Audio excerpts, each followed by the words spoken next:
Olá a todos, eu sou a Ana e hoje venho-vos falar das minhas leituras do mês de setembro.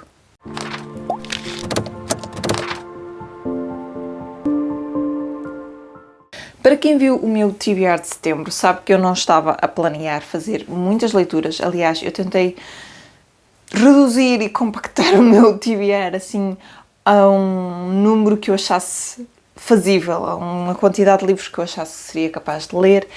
E a verdade é que mesmo assim o mês foi muito complicado, foi um mês muito complicado a todos os níveis profissionais e pessoais e não me permitiu ler tanto quanto eu gostaria, mas consegui ler a maior parte do meu TBR precisamente por ter posto um número bastante reduzido. Mas antes de vos falar de que livrinhos li este mês, por favor, se acabaram de chegar aqui ao canal, não se esqueçam de subscrever, porque é muito importante para me ajudarem a fazer aqui crescer este projeto. E o objetivo este ano era chegarmos aos 1000, portanto, sermos 1000 aqui neste canal, a partilharmos todas as ideias uns com os outros sobre livros. Portanto, subscrevam, partilhem com os vossos amigos que adoram ouvir falar sobre livros e não se esqueçam de deixarem um gosto neste vídeo. Recordo também que se quiserem comprar algum dos livrinhos que eu vou falar, que eu tenho links de afiliados aqui na descrição do vídeo e se vocês acederem através deles ou os guardarem como favoritos, sempre que fazem uma compra através deles vão-me estar aqui a ajudar no meu projeto também e eu agradeço-vos muito mais uma vez. Então, vamos começar. Eu comecei muito bem o mês porque comecei a ler logo uma obra de um autor que eu adoro. O Harry anda aqui para trás e para a frente, por isso é que vocês ouvem patinhas. De um autor que eu adoro e que me deixa sempre com um sorriso, que é P.G. Wodehouse. Então eu comecei o mês a ler o Leave It to Smith. Leave It to Smith é o último livro da saga Smith e o segundo da saga Blandings Castle, que foi uma saga que eu comecei o ano passado, penso eu. E P.G. Wodehouse é um autor que mistura muito a aristocracia britânica com humor, com uma crítica social engraçada, mas acima de tudo são livros com muito sentido de humor, são livros para nos deixarem com sorrisos, livros cheios de equívocos e peripécias e este livro deixou-me logo com um sorriso no rosto, foi uma leitura que eu adorei, já tenho opinião aqui no canal se quiserem saber um bocadinho mais, portanto foi um ótimo começo aqui no mês de setembro e foi mesmo uma leitura que eu estava a precisar, com o cansaço, eu estava mesmo a precisar de uma leitura que me deixasse a sorrir e que me obrigasse a desligar a cabeça completamente. Portanto, esta foi uma muito boa leitura. Depois, havia alguns projetos a decorrer este mês e eu comecei por ler este livrinho a seguir, que é o livro para recomeçar da Paula Alexandra. A Paula é uma booktuber brasileira, para quem não conhece, é fácil encontrar no canal dela, uma das maiores booktubers brasileiras. Eu gosto muito dos vídeos dela, dos conteúdos dela e ela tem vários livros publicados. Eu falo um bocadinho mais, na minha opinião, como é que eu consegui este livro, mas eu tenho um book haul com ele também aqui. Mas este mês havia o projeto da minha querida Ana Lopes, que era Ler Brasil, portanto o Vamos Ler Brasil era um projeto que eu já o ano passado tentei participar e este ano queria participar novamente e comecei então a ler este livro. Este é um livro muito sobre pessoas livres para começar, portanto é um livro que fala muito sobre os direitos das mulheres, sobre os direitos das pessoas negras, sobre escravatura, sobre a abolição, sobre violência doméstica, que é um ponto forte neste livro, porque no início da nossa história nós percebemos que esta nossa protagonista foi presa num hospício por parte do marido que a manipulava completamente, então é tudo uma panóplia de personagens, todas com traumas, todas com problemas no passado em que foram aprisionados e que aqui estão livres para recomeçar. E é uma história mesmo sobre recomeços, mas mais uma vez vejam a minha opinião, porque eu falo um bocadinho mais, não é muito fácil descrever este livro assim tão simplesmente, porque é um livro com uma mensagem bastante forte, mas foi uma excelente leitura para ler Brasil e era uma autora brasileira que eu queria muito conhecer. A seguir, e ainda numa onda mais leve, porque o primeiro foi bastante leve, este segundo já nem tanto, e eu senti mesmo a necessidade de ler algo leve que fosse intercalando com as outras leituras, eu li o segundo volume das Crónicas de Kane, O Trono de Fogo, de Rick Riordan. Este é o segundo livro desta trilogia, eu li o primeiro ano passado, mais uma vez, já tenho opinião aqui no canal para vocês irem espreitar. É uma história toda à volta dos deuses egípcios e como é uma literatura muito juvenil, é uma leitura muito fácil também com muita comédia, muito sentido de humor, muita aventura, muita ação, portanto acaba por ser um livro que se lê com muita velocidade, e que me ajudou a ter aqui um bocadinho de ritmo de leitura com estas, Portanto, mais com a anterior e com a que veio a seguir, que são um bocadinho mais densas e um bocadinho mais pesadas. E soube muito bem ler este segundo e estou super, super, super curiosa para ler o terceiro e final, para perceber como é que esta história vai toda acabar.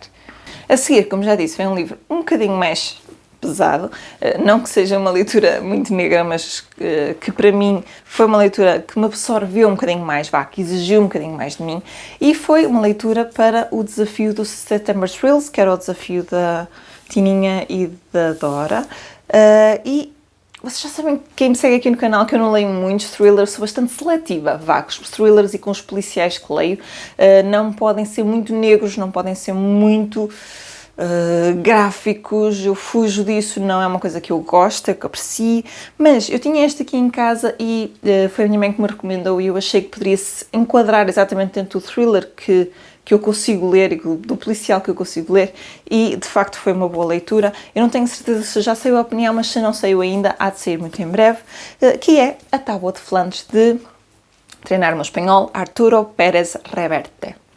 Mais ou menos. Então, A Tábua de Flandres é uma história sobre uma tábua, um quadro que veio de Flandres que apresenta o desenho, a pintura de uns jogadores a jogarem xadrez, como vocês veem aqui na capa.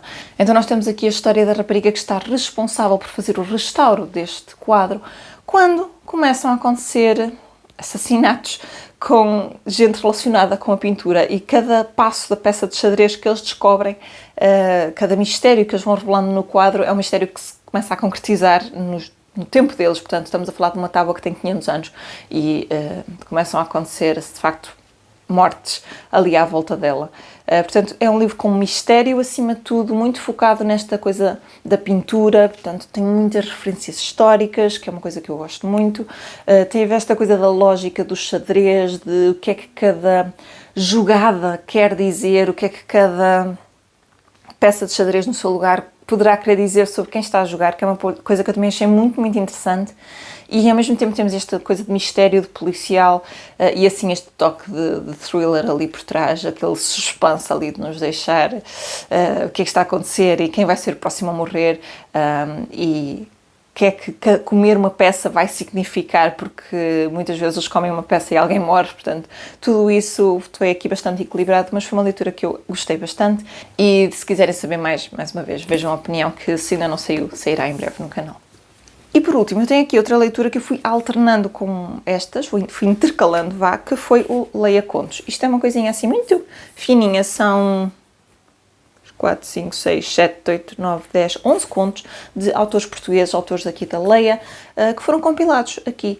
Pareceu-me muito, muito interessante quando a minha mãe me mostrou o livro que tinha lá em casa, precisamente porque havia aqui autores que eu nunca tinha lido, e achei que para conhecer um bocadinho a escrita e para saber um bocadinho mais sobre estes autores, porque não ler um conto de cada um. São contos todos muito, muito, muito curtinhos, têm 3, 4 páginas cada um, são mesmo muito curtos, e que, de uma forma geral, nos apresentam aqui ao estilo dos diversos autores. Houve vários aqui que eu já tinha lido e que, de facto, reconheci facilmente o estilo deles, portanto, poderá ser uma leitura interessante se quiserem explorar autores diferentes. Mas, mais uma vez, se quiserem saber mais, vejam a minha opinião.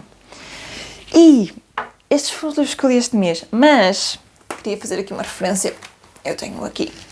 Eu comecei ainda a ler a sucessora da Carolina Nabuco. Este também era para o projeto da minha querida Ana Lopes de Vamos Ler Brasil. Portanto, mais uma obra brasileira, uma obra que eu tenho aí há algum tempo emprestada e que queria muito ler. Foi uma obra que também foi adaptada à telenovela e é uma obra de renome, até porque deu muita polémica com o Rebeca Daphne du Maurier, que acusaram Rebeca de ser plágio deste. Eu comecei, mas ainda vou bastante no início. A obra não é muito grande, portanto tem 200 e qualquer coisa páginas, eu vou na página 50, mas não foi todo possível. Eu até o comecei cedo, mas o final do mês não me correu nada bem e pronto, foi uma obra que acabou por ficar aqui, mas que vai transitar agora. Vou continuar a lê-la agora durante o mês de outubro. Para já estou a gostar, mas lá está, ainda estou muito no início para conseguir vos dizer aqui alguma coisa, mas só para deixar esta nota que eu de facto comecei, era para entrar ainda no projeto do Brasil, achei que teria tempo, mas depois as coisas não correram como esperado, como acontece, e passará agora para outubro. E é isso, pessoal. Foram estes os livrinhos que eu consegui ler este mês de setembro. Digam-me mais se participaram em algum destes projetos e se sim, com o quê? Se foram boas leituras, se já conheciam algum destes livrinhos que eu falei, se não conheciam, se ficaram curiosos, deixem-me tudo aí na caixa de comentários. Não se esqueçam então de deixarem um gosto neste vídeo, de partilharem com todos os vossos amigos e de subscrever o canal se não tiverem feito. Eu vejo-vos a todos no próximo vídeo. Até lá, fiquem bem e boas leituras!